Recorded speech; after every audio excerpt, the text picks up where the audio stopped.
Бенито Мусолини. Италианския фашизъм.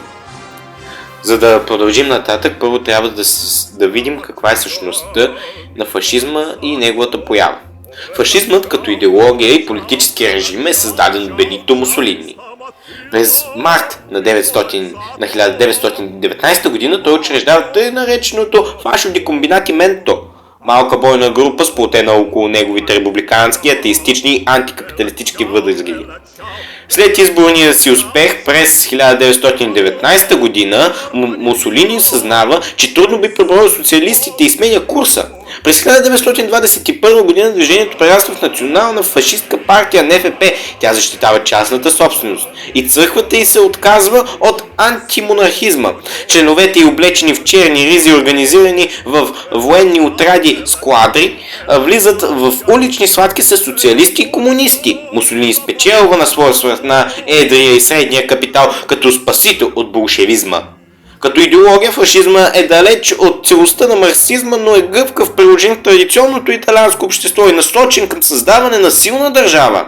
Отличителното му черти са: първо, краен национализъм; второ, антиболшевизъм; трето, еднолично управление, което отхвърля парламента и заменя политическото многообразие с еднопартийна система; четвърто, стопанска самодостатъчност или така наречената автаркия, която икономическа политика на една страна, която живее от собствените си ресурси и производство без да разчита на внос, с голяма роля на държавата в икономиката; пето, репресия срещу громомислещите; шесто, масова мобилизация чрез пропаганда на режима; седмо, култ към войнолюбието и силата; осмо, култът към личността на вожда. Мусолини не е представен като премиер или лидер на партията, а като дуче, вожд, фактически ръководител на държавата и наследник на Юлий Цезар. Фашизмът обещава да избави Италия от хаоса и да възстанови националното достоинство, за да гарантира стабилността и благоденствието на всички. Негов идеал е древният Рим. Сега да видим как той си осигурява властта и как осъществява фашистката диктатура. На изборите през 1921 година фашистите печелят едва 35 места в парламента, но популярността им расте. Принос за това имат социалистите. Вместо да влязат в управлението през лятото на 1922, те свикват обща стачка. Фашистите привличат вниманието с готовността си да я потушат. Самочувствието на фашистите расте и през октомври те организират поход към Рим. Правителството има сили да спре опита за преврат, но крал Виктор Емануил III отказва да обяви извънредно положение. Пред страха от гражданска война на 29 октомври 1922 година кралят кани Мусолини да стане премиер. Сега да видим също какво се обявява фашизмът и защо. Фашизмът се обявява против класическия либерализъм, защото фашизмът е за свободата на държавата и на индивида в държавата, защото за фашиста всичко е държавата и извън нея нищо човешко или духовно не може да съществува или пък да има някаква стойност. Мусолини обвинява монархията в това, че фашизмът преодолява антитезата наречена монархия, република, върху която се фокусира демократизмът, обсипвайки монархията с всички недостатъци и превъзнасяйки републиката като режим на съвършенството. Значи Мусолини, Дуче, атакува либерализмът и монархията. Неговите представи за това са, че държавата трябва да е над всичко, че индивидът в нея трябва да е свободен. Това е фашизмът. Срещу това се обявява и Мусолини.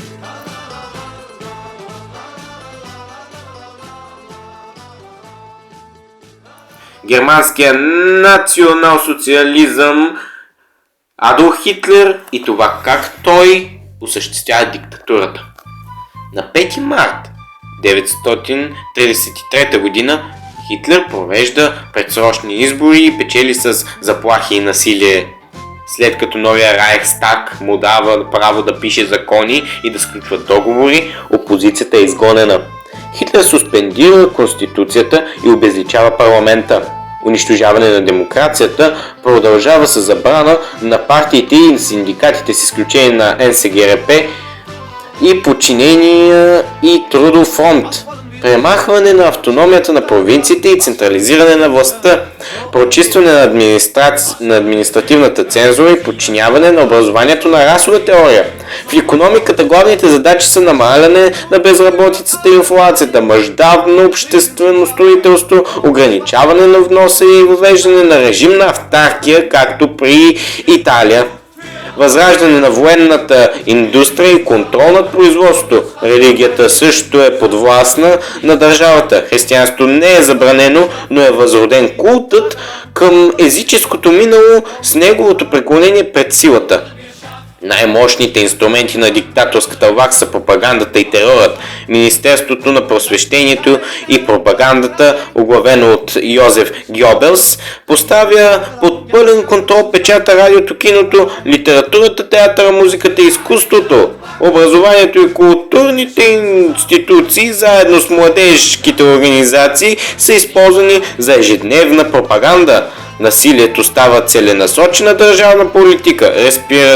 Репресивният апарат е разширен. Освен редовната полиция, той включва щурмоваците от СА, тайната полиция Гестапо и злокобните му главорези, а именно СС. Жертви на терора стават всички другомислещи и различни, но най-вече евреите. Те са подложени на унижения и гонения. Насилието на тях ескалира от бойкот през ограничаване на правата, погроми над магазини, домове и синагоги до конфискации и затваряне в концентрационни лагери.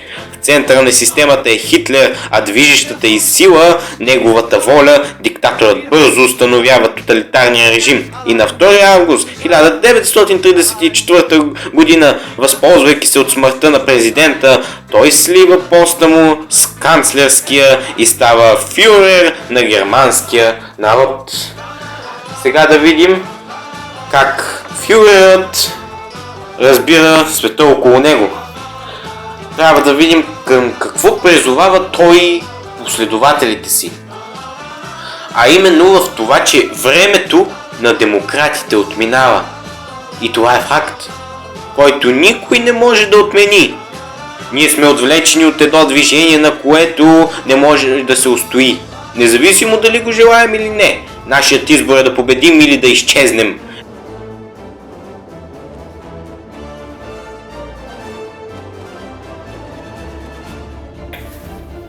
Тоталитаризма, една държава, една партия, един лидер. Да започнем с най-ранните представители, а именно съветския сталинизъм, начело с Йосиф Виссарионович Джугашвили под прякор Сталин, човекът от стомана. Сталин, лицето на терора. Той осигурява контрол над партията и държавата чрез разправа с партийната опозиция. Провалът на комунистическата революция в Германия и Унгария дава основание на Сталин да предложи нова стратегия за развитие на комунизма. Вместо да разчита на едновременна и перманентна непрекъсната революция по цял свят, СССР първо трябва да укрепне, за да не стане жертва на капиталистическите държави. Едва тогава победителят комунизъм ще се разпростре извън границите на СССР. Той допринася за взимането на властта в собствени ръце чрез колективизацията и индустриализацията. Към 1928 година Сталин вече е укрепил властта и се захваща с трансформацията на страната. Сталин обявява 1929 година за година на Великия прелом. Започва невиждана по мащаби колективизация на земеделието, за унищожаване на белязана прослойката на имотните земеделци, колаците, които са само 5%. През 1929 година започва форсирана индустриализация. Въведена е планова икономика с 5 годишни планове и сурова трудова дисциплина. Създадена е Държавна агенция за централизирано планиране на икономиката Госплан и до 1939 година с огромни усилия са изградени около 4500 предприятия в енергетиката, металургията, машиностроението, химическата и оръжейната промишленост, язовири, ЖП линии, пътища и канали. Сега да видим, че чрез какви други начини Сталин осигурява властта, а именно чрез терор. Сега да разберем какви права ни дава СССР и какво може да се прави.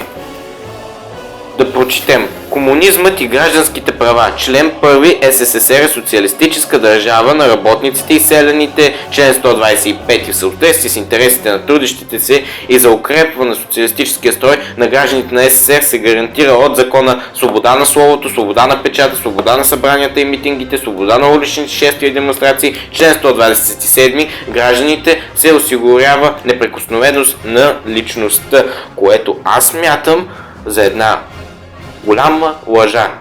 И ще го подкрепя с факти, ами именно с сталинизмът и тоталитарната диктатура. През 1936 година е приета нова конституция на СССР, според която властта принадлежи на трудещите се, представени от съветите. Прокламира се свободата на словото, на печата и сдружаването. Сталин обявява СССР е построил социализма като първа фаза на комунизъм. Буржуазната класа е ликвидирана и е създадено безкласово общество. За демократичната фасада се крие тоталитарна диктатура на комунистическа партия и нейния вожд.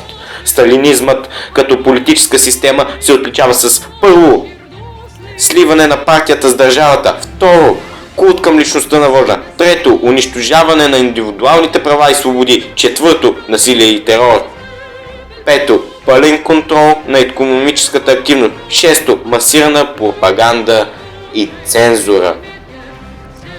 Смятам, че това бях достатъчно изчерпателен и отговорих на въпросите.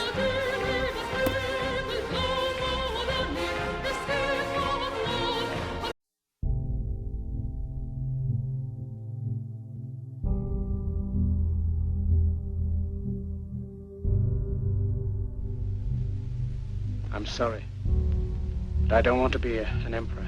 That's not my business. I don't want to rule or conquer anyone. I should like to help everyone if possible.